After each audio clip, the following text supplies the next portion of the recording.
ઓમ નમઃ સિદ્ધેભ્યઃ ઓમ નમઃ સિદ્ધેભ્યઃ ઓમ નમઃ સિદ્ધેભ્યઃ.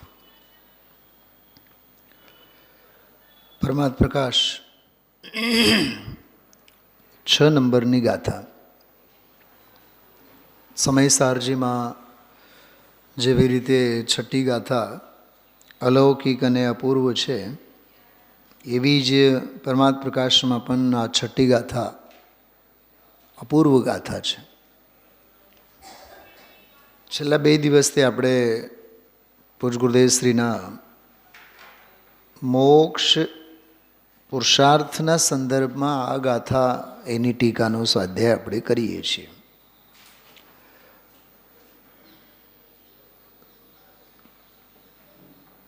તત્વની ભાષામાં કહેવાય મોક્ષ તત્વ, પુરુષાર્થની ભાષામાં કહેવાય મોક્ષનો પુરુષાર્થ. 4 પ્રકારના પુરુષાર્થ: ધર્મ, અર્થ, કામ અને મોક્ષ.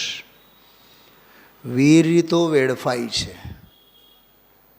વપરાય છે.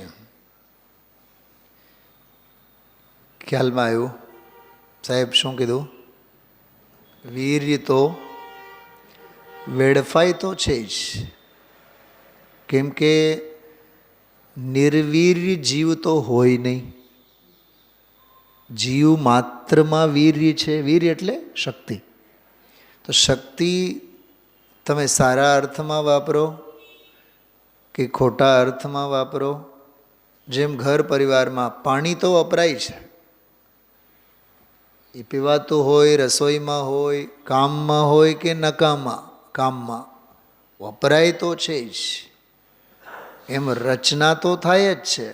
રાગની રચના થાય કે સ્વરૂપની રચના થાય, વીર્ય તો વપરાય છે. નિર્વીર્યપણું હોય જ નહીં. વીર્ય ગુણ છે ને, તો એનો પરિણમને છે જ ને જીવને. પોતાના વિવેક બુદ્ધિથી આપણે વિચારવાનો કે મારો સમય ક્યાં જાય છે, મારો ઉપયોગ ક્યાં જાય છે. ઉપયોગીમાં ઉપયોગ જાય છે કે અનુપયોગ પ્રયોજનભૂત અનર્થ દંડમાં ઉપયોગ વેડફાય છે. ગુજરાતી જે કવિ છે ને, શું નામ એનું? મારા પ્રિય કવિ છે, નામ ભૂલાઈ જાય છે. તુષાર શુક્લ. તુષાર શુક્લ દાઢીવાળા નથી, રજનીશ જેવા દેખાય, રવિન્દ્રનાથ ટેગોર જેવા દેખાય.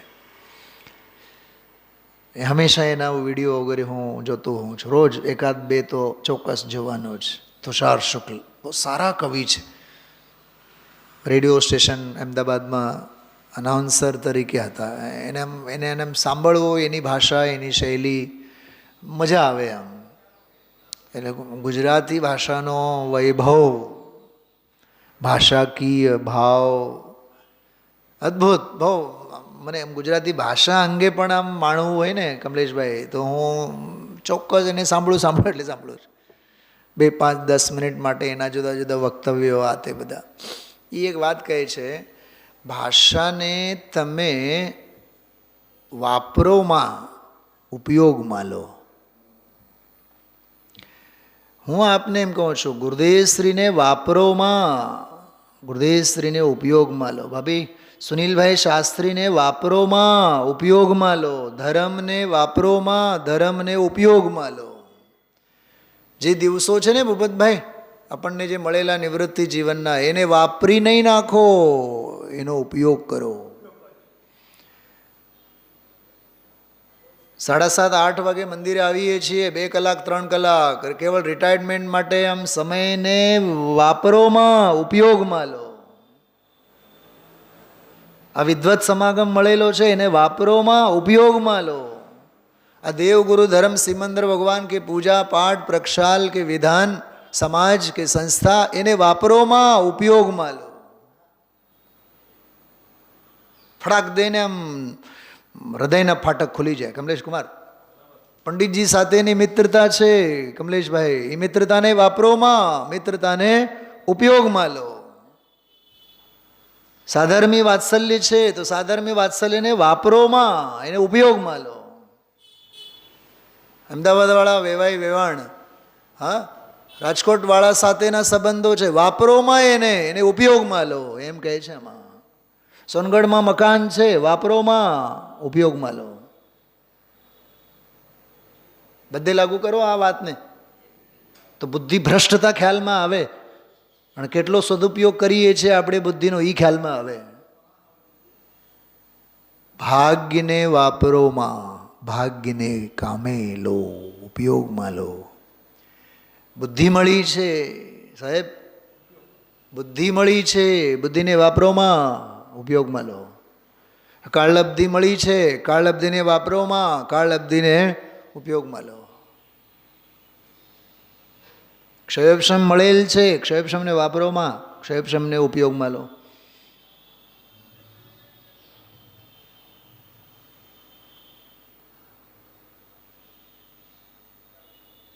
ગળ્યું ઈ મળ્યું, બાકી બધું બળ્યું. અને મેળવ્યું ઈ મળ્યું, બાકી બધું બળ્યું. ચોવટમાં, પંચાતમાં, વિકથામાં, ઈર્ષા, અણગમો, દ્વેષમાં ઉપયોગને વાપરો નહીં. જ્ઞાન, તત્વ, વૈરાગ્ય, સ્વાધ્યાય, ચિંતન, મનન, આત્મદૃષ્ટિ, આત્મભાવના, તત્વ શ્રવણ, તત્વ મનન, એમાં ઉપયોગને ઉપયોગમાં લો.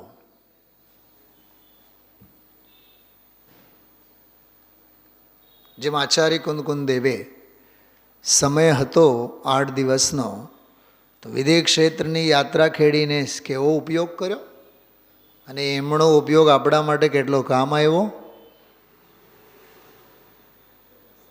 એમનો ઉપયોગ, એમનો યોગ ઉપયોગ કેટલો કામ આવ્યો.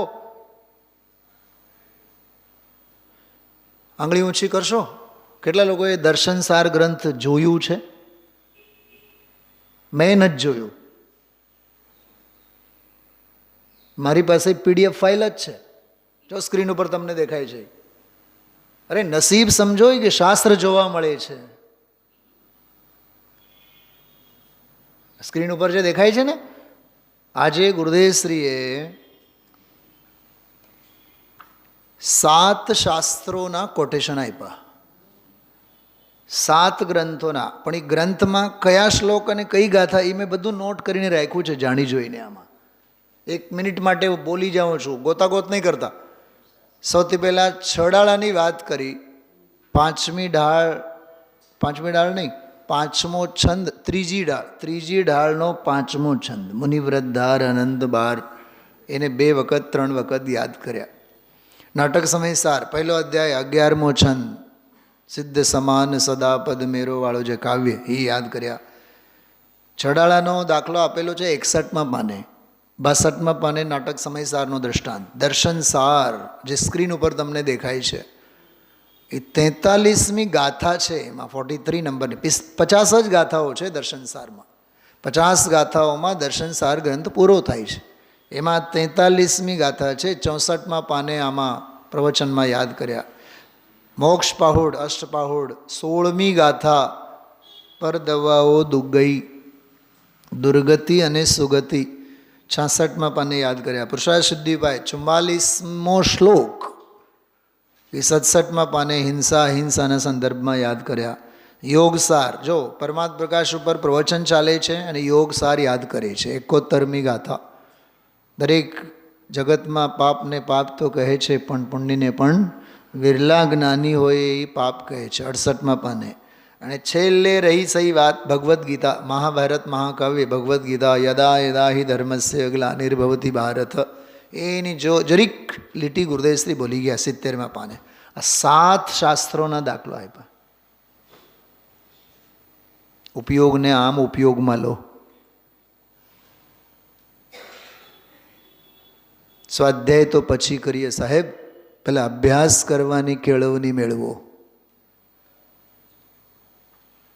મેં હમણાં 12મા ધોરણમાં શિક્ષણ અને કેળવણી એના ઉપર જ 3 લેક્ચર લીધા છેલ્લા 3 દિવસથી. છોકરાઓનો ખોપડીમાં જ નહીં બેસે.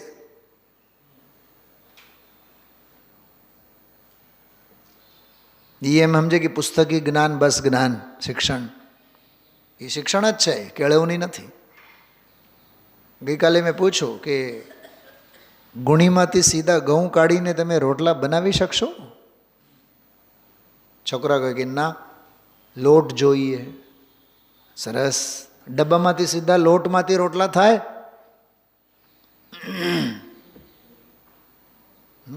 કરો ને, લોટમાંથી સીધા રોટલા કરીને બતાવો. ત્રણ કાળમાં કોઈ બાઈ એવી પેદા નથી કે સીધા રોટલામાંથી લોટમાંથી લોટ બનાવે, લોટમાંથી રોટલા બનાવે. એ લોટને કેળવો, એમાં આગમ અને અધ્યાત્મનો પાણી ઉમેરો, ચરણાન યોગનું હું પાળું જળ નાખો, કર્ણાન યોગનું સરસ મજાનું મીઠું ઉમેરો, થેપલા બનાવવા હોય તો દ્રવ્યાન યોગનો મરી મસાલો નાખો, તો એ રોટલા થશે. ડબ્બામાંનો સૂકો રોટલો, સૂકું લોટ કોઈ કામનો નથી. લોટને રોટલી બનવી હોય તો એનામાં વિશુદ્ધિ લબ્ધિ, મુલાયમ, કોમળતા, સુવાળપ, પાત્ર વિના વસ્તુ ન રહે. કેળવેલ લોટ વિના રોટલી ન બને. કેળવો તો ખરા બુદ્ધિને. આપણે સમજીએ છીએ જ્યાદા, સમજણ ઓછી ધરાવીએ છીએ. જાણીએ છીએ ઘણું, સમજીએ છીએ સાવ નહીં બરાબર. માર્ગ સમજણથી મોકળો થાય, જાણવાથી મોકળો નહીં થાય. જાણવા માટે તો ઘણું બધું છે આપણી પાસે.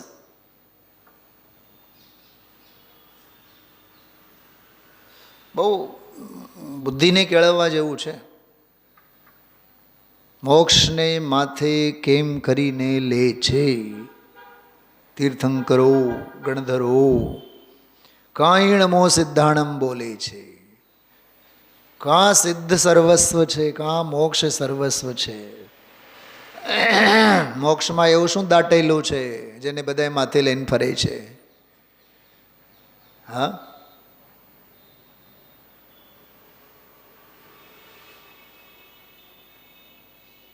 ગઈકાલ રાત્રે મેં કીધું હતું, બહુ કડક શબ્દોમાં કીધું હતું, પહેલાં ગુણોની કદર શીખો. કાપો તો લોહી નહીં નીકળે. શૈલાબેન, કોઈનો યશ તને પચતો નથી, તારો અપયશ છે. શું કીધું? બોલો સાહેબ. હા, મોદી સાહેબની પ્રસિદ્ધિ કોંગ્રેસવાળાને પચતી ન હોય એ એમનો અપયશ છે. કોઈના ગુણગાન, કોઈના વખાણ, કોઈની પ્રસિદ્ધિ, કોઈની પ્રશંસા તને પચતી નથી, તારી બુદ્ધિ ભ્રષ્ટતા છે. શું કમલેશભાઈ યાદ આવે છે ગઈકાલ રાત્રિનો સ્વાધ્યાય?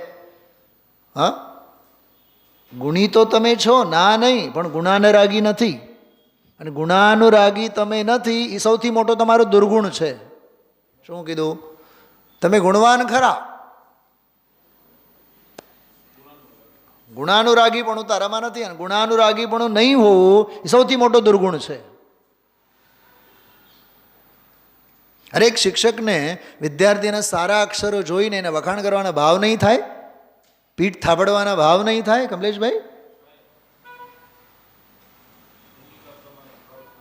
ગુણસ્થાન પ્રમાણે, ભૂમિકા પ્રમાણે ભાવ થાય જ, અને થવા જ જોઈએ. ગઈકાલ સવારે કે પરમ દિવસે રાત્રે મેં કીધું હતું એક વાત, રવિન્દ્રભાઈ પંડિતજીનું એક પ્રવચન છે. ભૂમિકા પ્રમાણે, ગુણસ્થાન પ્રમાણે ભાવ થવા જ જોઈએ. નથી થતા તો કાં તો નિશ્ચયાભાસ, કાં તો વ્યવહારાભાસ. જ્ઞાયક જ્ઞાયક જ્ઞાયક જ્ઞાયક કરવાથી, આત્મા આત્મા કરવાથી આત્મા અનુભવમાં નહીં આવે. પાર વગરની શિથિલતા, પારાવાર પાપ. અને જ્યારે પૂજાની વાત આવે, જ્યારે સ્વાધ્યાયની વાત આવે, જડની ક્રિયા દેખાય તને, તો તારા જેવો નિશ્ચયાભાસી કોઈ નથી દુનિયામાં. પાપની ક્રિયા તો તને પાપ જેવી લાગતી નથી, અને પુણ્યની ક્રિયાઓ તને પાપ જેવી લાગે છે. તો ક્યાં ઊભો છે વિચાર તો કર. દુનિયામાં ઘણા છે આવા, સ્વાધ્યાયની નિરર્થક ઠરાવે. અરે શાસ્ત્રના સ્વાધ્યાયની નિરર્થક. આપણે તો ભાઈ જો ગુરુદેવે આત્મા આપ્યું છે, આત્મા સમજવું. તો આજે 7 શાસ્ત્રોના દાખલા આપ્યા. કોઈ દી તારા બાપ દાદાઓએ પણ એ 7 શાસ્ત્રો હાથમાં લીધા છે કોઈ દી? તે કોઈ દી મહેનત કરી છે? એને પંડિતાઈમાં ખતવે, એને બુદ્ધિના કસરતમાં ખતવે, અને અર્થ પુરુષાર્થ જે મહાપાપનો પુરુષાર્થ છે એમાં પોતાની બુદ્ધિને વાપરે. ક્યાં જવાના લક્ષણો છે? નિગોદ જવાની તૈયારી છે. એટલે જ ગુરુદેસે આજે કીધું ભાગ્યશાળીને તો આ વાત કાને પડે એવી છે. બાકી સાંભળવા જ ક્યાં મળે છે? બોલ્યા છે માર્ગ તો આ છે, પણ ક્યાંય સાંભળવા મળતો નથી. તો આ છઠ્ઠી ગાથા ઉપર મતાર્થવાળો વિષય, કાલે મેં કીધું તો આજનો પ્રવચન બહુ અઘરો છે.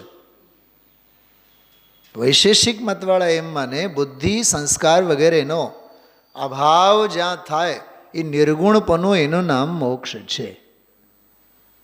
આચાર્ય કહે છે કે નહીં, ઇન્દ્રિયજન્ય દુર્ગુણોનો સંસ્કારોનો અભાવ તો છે, પણ શુદ્ધ સ્વભાવ ભાવ વસ્તુ સ્વભાવના જે સંસ્કાર છે એ તો છે જ. ટૂંકમાં વસ્તુ સ્વભાવ શાશ્વત, સમ્યક દર્શન ચોથે ગુણસ્થાને છે, સાધક મુનિરાજને પણ છે, શ્રેણીના સાધકને પણ છે, અરહંતને પણ છે, અને સિદ્ધ થયા બાદ પણ વસ્તુ સ્વભાવનું પરિણમન તો છે ને છે. ખોટા સંસ્કાર છે નહીં, સારા સંસ્કાર છે. સંસ્કાર એટલે વસ્તુ સ્વભાવનો જે નિર્ણય કરેલો છે. કાલે આવ્યો હતો ને ક્ષાયિક સમ્યક્ત્વ, સિદ્ધોને ક્ષાયિક સમ્યક્ત્વ છે કે નહીં? હા, અનંત ચતુષ્ટય સંપન્ન છે ને, નવલબ્ધિ ધારક છે ને, શરૂઆત ચોથેથી થઈ છે.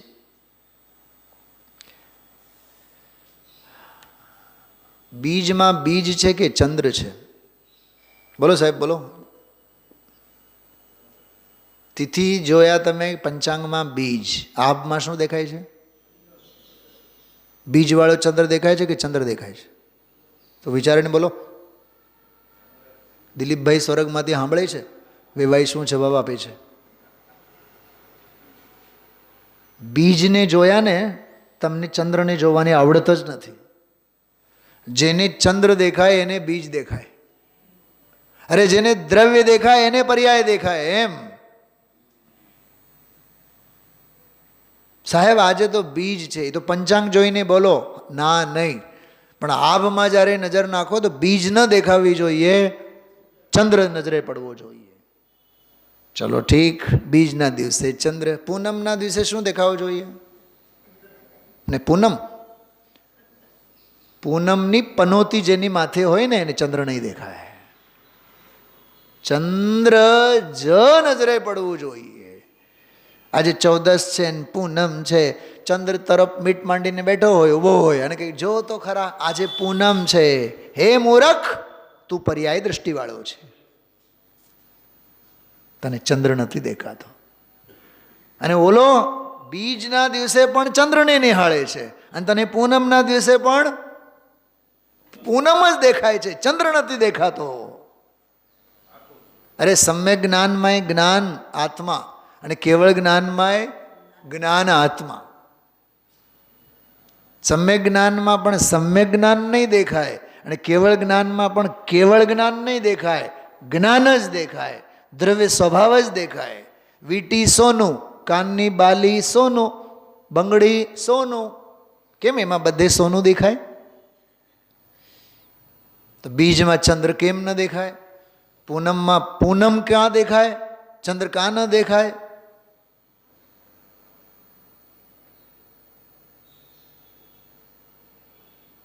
ઇન્દ્રિયજન્ય વિકારોના સંસ્કારોનો તો અભાવ જ છે.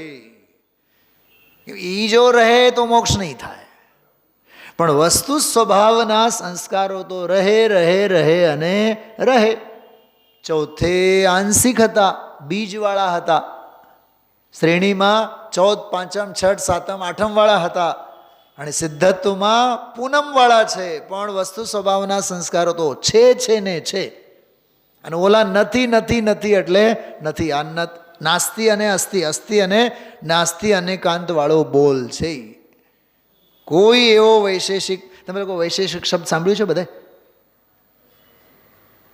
અમે 7 વર્ષ ભણ્યા છીએ. ભારતીબેન, શબ્દ માત્ર સાંભળવાની વાત નથી કરતો. હજારો પાના, હજારો એની માન્યતાઓ. વૈશેષિક એક મત છે, માન્યતા છે. બધા ગુણોનો, 24 ગુણોનો જ્યારે અભાવ થાય ત્યારે મોક્ષ થાય. અને આમાં કેટલા ગુણોનું નામ લીધેલા છે આમાં? જો ભાઈ, એક વાત સમજો. દ્રવ્યાન યોગના 3 એંગલ છે. એક દર્શન, બીજું ન્યાય, ત્રીજું અધ્યાત્મ. તો દર્શન એટલે ફિલોસોફી, દાર્શનિક. તો આ જે શાસ્ત્ર છે ને, દર્શનસાર, એનું નામ જ છે દર્શનસાર. દેવસેન આચાર્યની રચના છે. એમાં 50 ગાથાઓમાં જાત જાતના દર્શનો એટલે મતાંતરોની ઉત્પત્તિ કેવી રીતે થઈ, મરીચીની કારીગરી બધી, 363 મત કેવી રીતે થયા, એનો જ બધો ખ્યાલ છે આમાં. તો એક તો છે દર્શન, ફિલોસોફી. બીજું છે સમજો અધ્યાત્મ. અધ્યાત્મ એટલે ભેદ વિજ્ઞાન, જે સમયસાર વગેરેમાં આપણે પરમાત્મ પ્રકાશની ટીકાઓમાં આપણે સાંભળીએ છીએ. હવે દર્શને તારા મગજમાં બેસશે અને અધ્યાત્મે પ્રવેશશે, એ વગર ન્યાય નહીં પ્રવેશે. જૈન ન્યાય, જે ન્યાય દીપિકા, પરીક્ષામુખ, પ્રમેય રત્નમાલા, પ્રમેય કમલ માર્તન, શ્લોક વાર્તિક, રાજ વાર્તિક, તત્વાર સૂત્રની ટીકા, સર્વા સિદ્ધિ, ધવલા, જય ધવલા, આ બધા શાસ્ત્રોમાં જે જૈન ન્યાય પ્રમાણની જે વ્યવસ્થા છે, એ જૈન ન્યાય વિના અધ્યાત્મ નહીં સમજાય. જૈન ન્યાય વિના ફિલોસોફી, તત્વજ્ઞાન નહીં બેસે. તો તત્વજ્ઞાનનો એંગલ હતો. ઓલા કહે કે બધા ગુણોનો અભાવ થાય તો મોક્ષ. અહીંયા કહે છે કે નહીં, મિથ્યા ગુણોનો અભાવ, મિથ્યા સંસ્કારોનો અભાવ અમને માન્ય છે. પર્યાયગત વિકારોનો અભાવ, એનો તો અભાવ થવો જ જોઈએ. રાગ તો વીતી જ જવો જોઈએ ને, વીત રાગતા.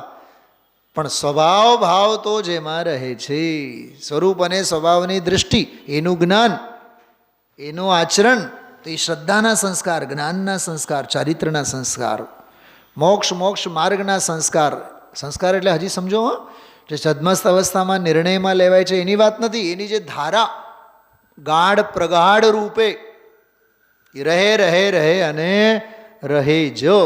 સ્વરૂપના સંસ્કારો રહે, પરના સંસ્કારો છૂટે. પરદ્રવ્યના સંસ્કારો, પર વિભાવના સંસ્કારો જેમાં નિયમથી છૂટે, અને સ્વ અને સ્વરૂપના સંસ્કારો જ્યાં રહે, એનું નામ મોક્ષ. કેટલું સમજાય છે? પહેલા મને બતાવો, આ શૈલીએ કોઈ દી સાંભળેલું છે ભાભી?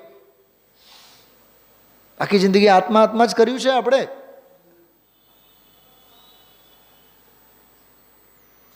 હવે એક વાત પૂછું, બહુ કામની વાત ભારતીબેન. આ બધું અહીંયા સાંભળીએ છીએ, બરોબર? અહીંથી બહાર નીકળ્યા બાદ કયા સંસ્કારો માથું ખોલીને ઊભા હોય છે? બતાવો. હા, બોલો. અહીંયા મોક્ષની વ્યાખ્યામાં તો એમ સમજવાનું, પરદ્રવ્યના સંસ્કારો જેમાં નથી, આત્માના સંસ્કારો છે, વસ્તુ સ્વભાવના સંસ્કારો છે. અહીંથી બહાર ગયા બાદ દીકરો કેમ, દીકરી કેમ, બાયડી કેમ, છોકરા કેમ, શેના સંસ્કાર છે? કામવાળી આવી ને કામવાળી નથી આવી ને, છાપાવાળા આવ્યા ને દૂધવાળી આવી ને દૂધવાળા આવ્યા. મને બતાવો, અહીંથી બહાર ગયા બાદ કયા સંસ્કારો મોડા ફાડીને ઊભા હોય છે? બધું પાણી ઢોળ અહીંયા સાંભળ્યા બાદ. આ બધી ગરમી ઉતરી જવી જોઈએ બહાર ગયા બાદ તો. અરે રે, શું તત્વ સાંભળીને આવ્યા અને વળી પાછા કયા સંસ્કારોની હોળીમાં ગયા. કેમ કે આ તો ગેરેજ છે કમલેશ કુમાર, આ તો ગેરેજ છે. તમે ગાડી લઈ આવીને પોતાની મતિ શુદ્ધ જ્ઞાનની ગાડીને અહીંયા લઈ આવીને પાર્ક કરેલા છો. અહીંયા ગુરુદેવશ્રી જેવા mechanical engineer, super most mechanical engineer આ પરમાત્મ પ્રકાશ રૂપી હથોડાઓ લઈ લઈને મેકેનિઝમ, શું કહેવાય તમારે, વાયર બાયર બધા જે ક્રોધમાન માયાલોભ રૂપી ઉંદરો એ બધા કાપી નાખ્યા હોય ને હા,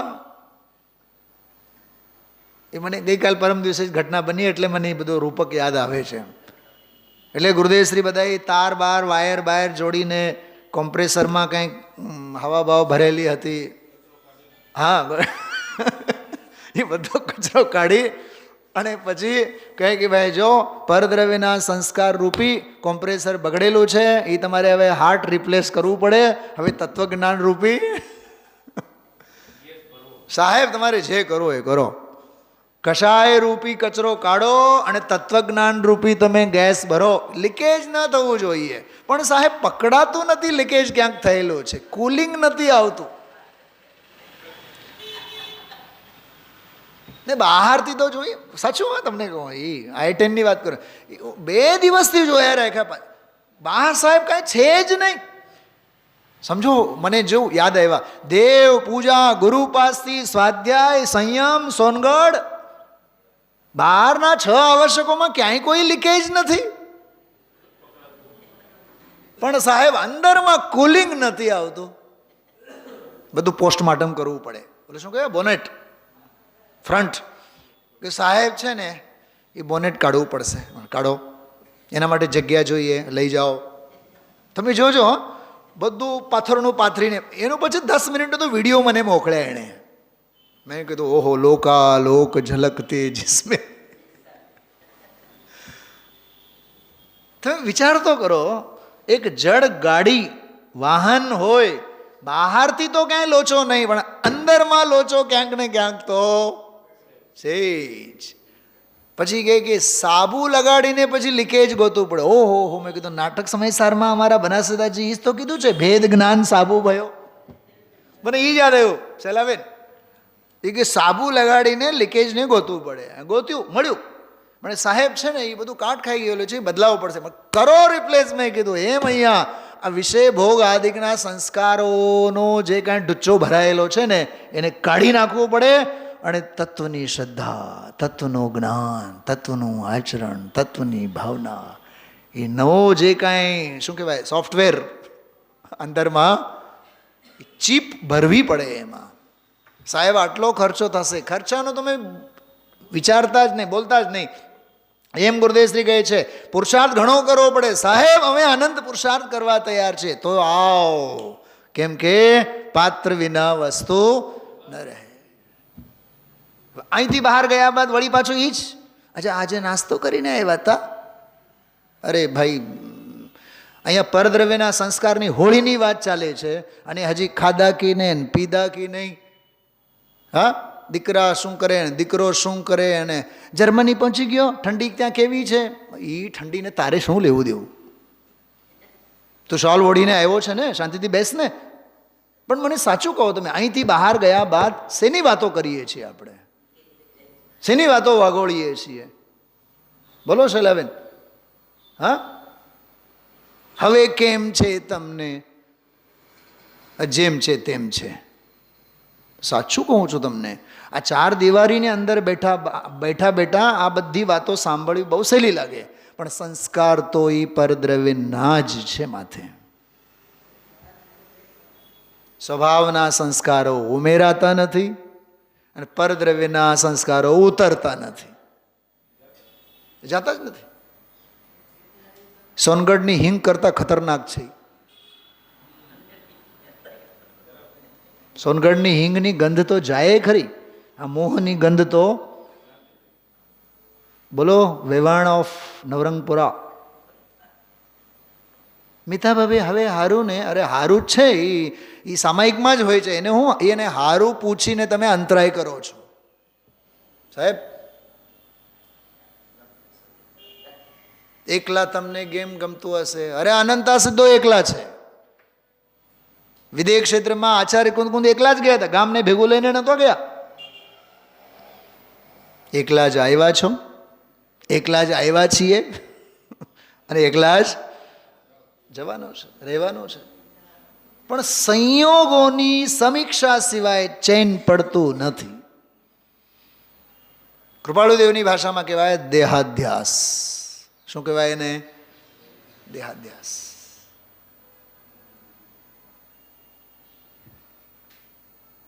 એટલે આ છઠ્ઠી ગાથા ચાર મત, વૈશેષિક, બૌદ્ધ, નૈયાયિક.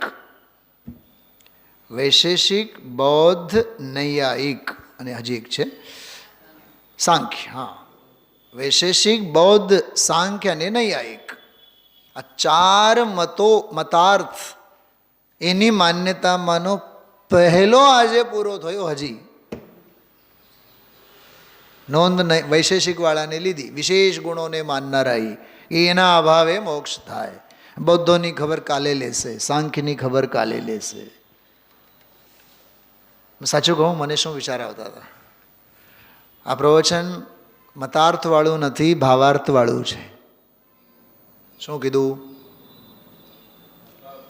આ મતાર્થવાળું પ્રવચન નથી પણ ભાવાર્થવાળું પ્રવચન, એવું જ લાગતું હતું. જીન ધર્મના જે મૂળ ભાવ છે એ જ ગુરુદેવશ્રીના વ્યાખ્યાનમાં ઉછળતા હતા. જૈન શાસન એનું નામ, જૈન ધર્મ એનું નામ, વસ્તુ સ્વભાવ એનું નામ. દિગંબર જૈન ધર્મ સિવાય બીજે ક્યાંય નથી. બોલો કેટલો અહોભાવ. જો આજે 7 આગમ પ્રમાણો, બોલો તો ભગવદ્ ગીતાનો તો આગમ શું કહેવાય, એ તો ગ્રહિત મિથ્યાત્વનો છે. એ તો અવતારવાદ વાળી વાત આવી ને. બ્રહ્માકુમારીની નોંધ લીધી.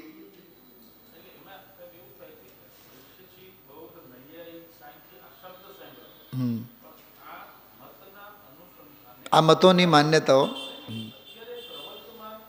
છે. હા, નહીં. હા, નહીં. એ વાત, એક વાત, એ બહુ ગંભીર વાત છે. અમે લોકો જ્યારે આ ષડ દર્શનનો અભ્યાસ કરતા, વાંચતા, એ કે તમે દુનિયામાં કોણ બૌદ્ધ છે, કોણ વૈશેષિક છે એમ શોધોમાં એમના જે મતાંતરોમાં જે માન્યતાઓ છે, એ માન્યતાઓ જે આપણા મતિ ભ્રમમાં કે મનમાં વિચાર ઘર કરી ગયા છે, તો બૌદ્ધ આપણે જ છીએ. કેમ કે મત એટલે માન્યતા. તો બૌદ્ધવાળા એમ માને કે પર્યાય માત્ર છે, ક્ષણિકપણાને જ માને. બરાબર? હવે જોજો 1 મિનિટ માટે, આજના જે વિજ્ઞાન યુગના જે સાયન્સના જે બાળકો છે, અથવા નિશ્ચયાભાસી જેવા જે વિજ્ઞાનવાદીઓ છે, કોણે જોયું છે સ્વર્ગ, કોણે જોયું છે નરક, ખાઓ પીઓ અને મોજ કરો, એ પર્યાય પૂરતી હોશ સંભાળનારા એ બધા બૌદ્ધ છે. યાવત જીવેત સુખમ જીવેત ઋણમ કૃત્વા ઘૃતમ પીબેત. જ્યાં સુધી જીવો ત્યાં સુધી સુખેથી જીવો. ઋણ લેણું કરીને પણ ઘી પીવું હોય તો ઘી પીવો, કેમ કે ભસ્મીભૂતસ્ય દેહસ્ય પુનરાગમનમ કુતઃ. હવે તમે જોજો, ઘરમાં આપણા ઘણા વડીલો એવા હોય જે સમયસાર સાંભળનારા, જે ગુરુદેવને સાંભળનારા, એ બોલે મજાકમાં. શું બોલે ખબર?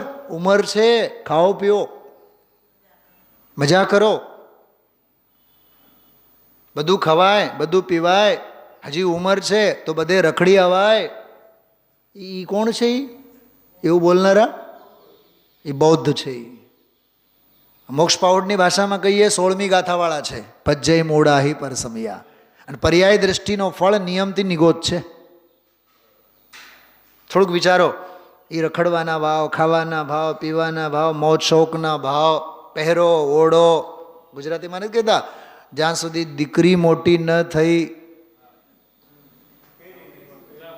બોલો અદિતિના મમ્મી, હા, દીકરી મોટી ન થાય ત્યાં સુધી પહેરી લેવાનું, પહેરી ઓઢી લેવાનું, અને પછી વહુ આવે એ પહેલાં આપણે ખાઈ પી લેવાનું. એટલે નરક અને નિગોદની બેઉની તૈયારી કરવાની.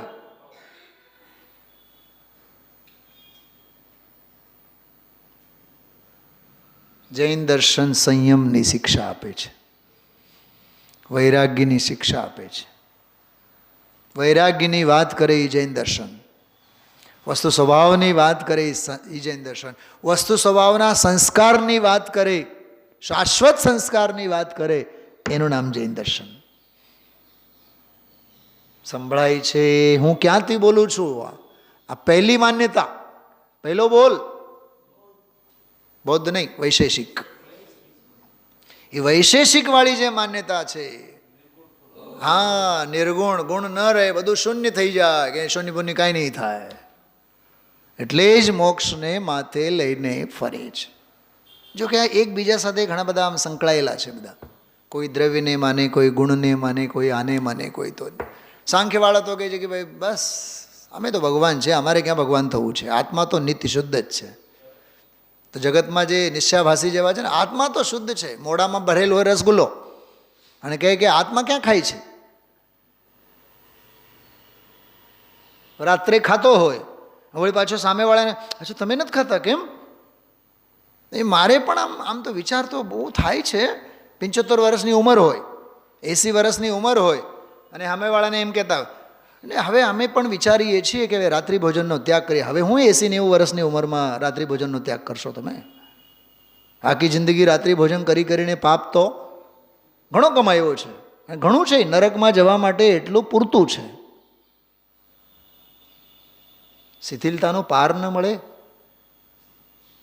સંયમનો મહિમા આવતો નથી, અને અસંયમનો મહિમા જતો નથી. પારાવાર શિથિલતા, સ્વરૂપ જ ખબર નથી. એટલે જ જયપુરમાં અમે લોકો જે ભણીએ ને, શાસ્ત્રીનું જે ભણતર કરીએ, એ દાર્શનિક ફિલોસોફીના પણ બધા ગ્રંથો હોય. અરે મોક્ષમાં પ્રકાશકનો 5મો અધ્યાય એનો પ્રમાણ છે. તમે કેવળ 5મો અધ્યાય મોક્ષમાં પ્રકાશકનું કાઢીને જુઓ, બેસો, સેંકડો ગ્રંથોના તમને રેફરન્સ મળશે એમાં. શિવપુરાણ, મત્સ્ય પુરાણ, મુંડક પુરાણ, 18 પુરાણો બધા. અષ્ટાદશ પુરાણેશુ વ્યાસસ્ય વચનદ્વયમ પરોપકારઃ પુણ્યાય પાપાય પરપીડનમ. થોડોક અભ્યાસ જોઈએ દાર્શનિક શાસ્ત્રોનો. ભારતીબેન, આપણે વધીને 5 પરમાગમો લઈએ, વધીને ગુરુદેવના પ્રવચન. સાહેબ હવે જિંદગી બહુ ટૂંકી છે. તો બીજી પંચાયતમાં કેટલો ટાઈમ જાય છે? 2 કલાક, 4 કલાક, 6 કલાક સમય કાઢો, વાંચો, અભ્યાસ કરો. કંઈક સમજાય છે હું શું કહું છું? ઠપકો લાગે તો ઠપકો, પણ અભ્યાસ હોવો જોઈએ.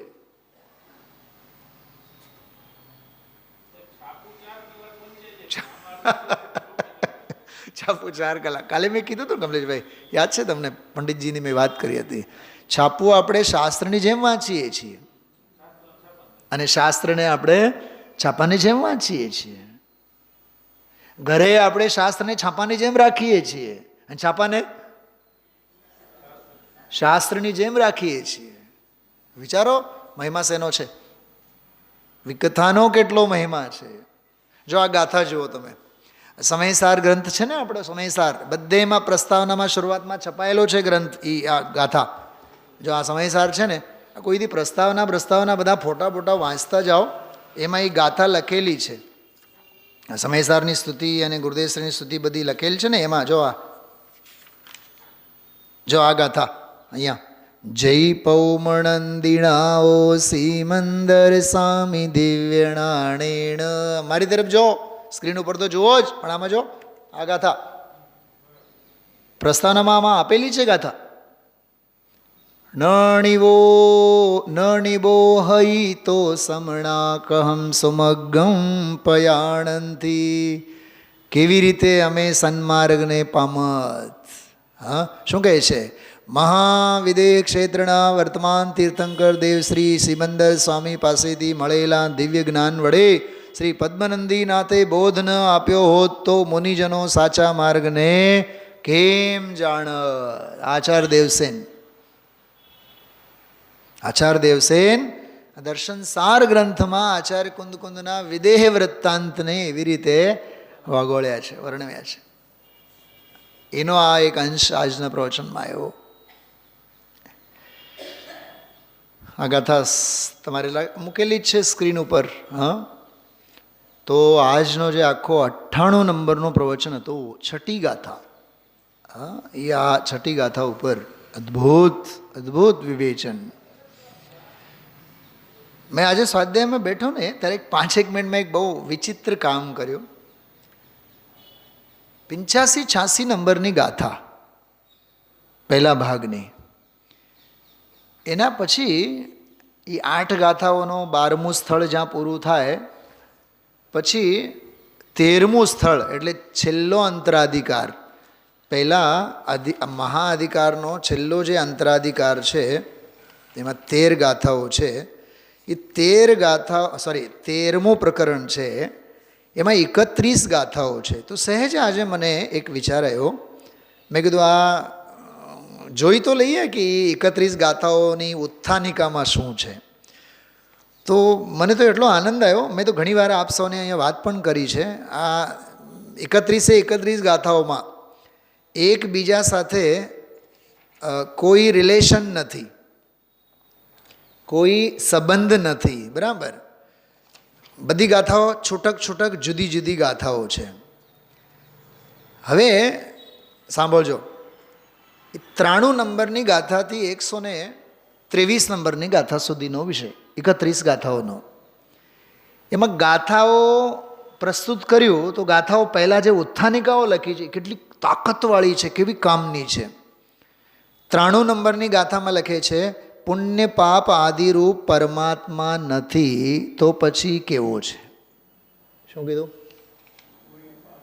થોડુંક આટલો જ સાંભળો. પુણ્ય પાપ આદિ આત્મા નથી તો પછી પરમાત્મા કેવો છે, બરાબર. એની બધી ચર્ચા 93 નંબરની ગાથામાં. 94 નંબરની ગાથામાં શું કીધું ખબર? કે નિજ શુદ્ધાત્મ સ્વરૂપને છોડીને નિશ્ચય નહીંથી બીજો કોઈ દર્શન, જ્ઞાન અને ચારિત્ર છે જ નહીં. આત્મદર્શન, આત્મરુચિ અને આત્મ આચરણ એ સિવાય બીજો કોઈ દર્શન, જ્ઞાન, ચારિત્ર છે જ નહીં. બોલો. સ્વરૂપની શ્રદ્ધા, સ્વરૂપનું જ્ઞાન, સ્વરૂપનું ચારિત્ર એ સિવાય બીજું કશું જ નથી. જો આમાં લખ્યું છે, હે જીવ, आत्मा को छोड़कर दूसरा कोई भी दर्शन नहीं है, ज्ञान नहीं है, चारित्र नहीं है. आत्मश्रद्धा જ શ્રદ્ધા, આત્મજ્ઞાન જ જ્ઞાન અને આત્મસ્થિરતા જ ચારિત્ર. હવે આના ઉપર આપણે કલાકો ગુરુદેવની વ્યાખ્યાનો સાંભળી ગયા છે, પણ મૂળ વસ્તુ તમે જુઓ. 95 નંબરની ગાથામાં શું કહે છે ખબર?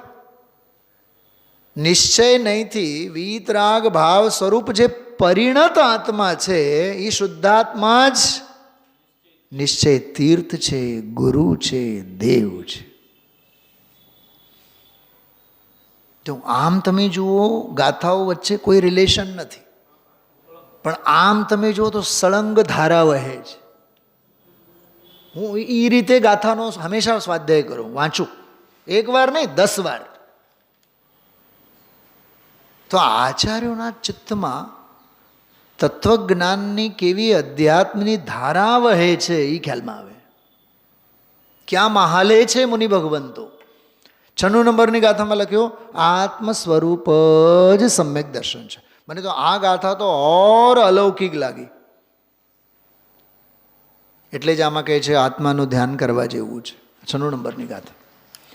97 નંબરની ગાથામાં કહે છે, નિર્મલ આત્માને ધ્યાવો, અંતર્મુહૂર્ત પણ ધ્યાન કરવામાં આવે તો મોક્ષની પ્રાપ્તિ થયા વિના નહીં રહે. 97 નંબરની ગાથા. 98માં કહે છે, રાગ રહિત મનમાં આત્માની ભાવના જેને નથી, શાસ્ત્રો શું કરે, પુરાણ શું કરે, એના જીવનમાં તપ શું કરે.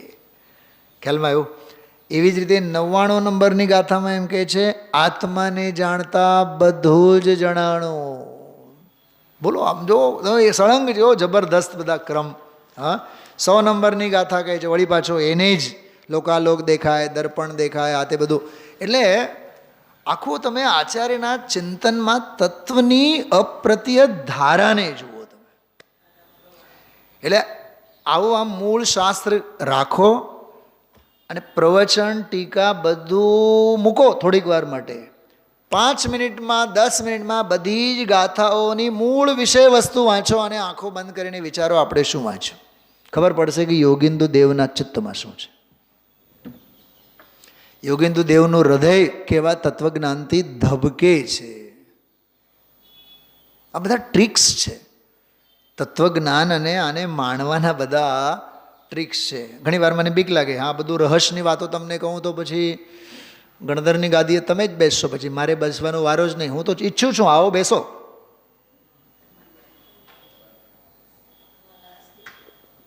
અમારા આશીર્વાદ અને તમારા અમને પરમ આશીર્વાદ. હા છે ને, આ કેવી મજા છે આમાં. બહુ અદ્ભુત છે. સાગમટે નોતરું છે, હાગમટે નોતરું છે કાઠિયાવાડી ભાષામાં કહીએ તો. કોઈ ન આવે, તાવ હોય, બીમાર હોય, નહીં આવે તો ઠીક છે, પણ અમે તો બોલાવી છીએ સૌ કોઈને. સ્વાગત છે સૌનું. હા બહુ અદ્ભુત, બહુ અદ્ભુત. હા આનંદ લેશું આજની ગાથાનો આનંદ રાત્રિના સ્વાધ્યાયમાં. છતાં જો 1, 2, 5 મિનિટ. પાના નંબર ક્યાં છે? આમાં ખડો 98 છે ને? હા 98. જો મેં શરૂઆતમાં એક વાત કરી હતી હમણાં 45 મિનિટ પહેલાં. કમલેશભાઈ યાદ કરો, મેં કીધું હતું તત્વની ભાષામાં કહો તો મોક્ષ તત્વ. યાદ આવ્યું? અને પુરુષાર્થની ભાષામાં કહો તો મોક્ષ પુરુષાર્થ. તો આ પ્રવચન અને આ વિષય જે ચાલે છે ને છેલ્લી 3-4 ગાથાઓમાં, આમાં મોક્ષ પુરુષાર્થને કેળવે છે અથવા મોક્ષ તત્વની શ્રદ્ધા કરાવે છે. સ્વામીજી બોલે એવું, જો આ મોક્ષને સમજાવે છે, મોક્ષ તત્વને દ્રઢ કરે છે. આ દ્રઢીકરણ છે, દ્રઢીકરણ. હા દ્રઢીકરણ છે. આ નેચરોપેથી હોસ્પિટલમાં આપણે ભરતી થયા હોય ને તો માટીનો લેપ કરે પેટ ઉપર અને કે 1 કલાક 2 કલાક મૂકી રાખો. મારે જયપુરમાં એક વખત એવું થયું. દુર્લભજી નેચરોપેથીમાં શાસ્ત્રી ફર્સ્ટ યર સેકન્ડ યરમાં ક્યાંક બહુ પેટમાં ગડબડ હતી, તો કોકે કીધું કે નેચરોપેથીમાં જાઓ. સવારે ગયા, બોલો આવડો મોટી 2-5 કિલોનો લેપ પેટ ઉપર મૂક્યા. એ કે ખાલી પેટ આવવાનું. ઠીક, મૂક્યા પેટ ઉપર. ઠીક, આપણને એમ થાય કે 10-15 મિનિટમાં કાઢશે, કે 2-2.5 કલાક સુધી નવરાજ નહીં થવા. હવે એમ અહીંયા આચાર્ય કુંદકુંદ દેવ અને ગુરુદેવ શ્રી કહે છે, મોહ રાગ દ્વેષ વિનાના, વિકાર વિનાના આવો અને 1-2 કલાક પરમાત્મ પ્રકાશ રૂપી જોરદાર દેશી માટીનો લેપ લગાવો. કાઢતા નહીં,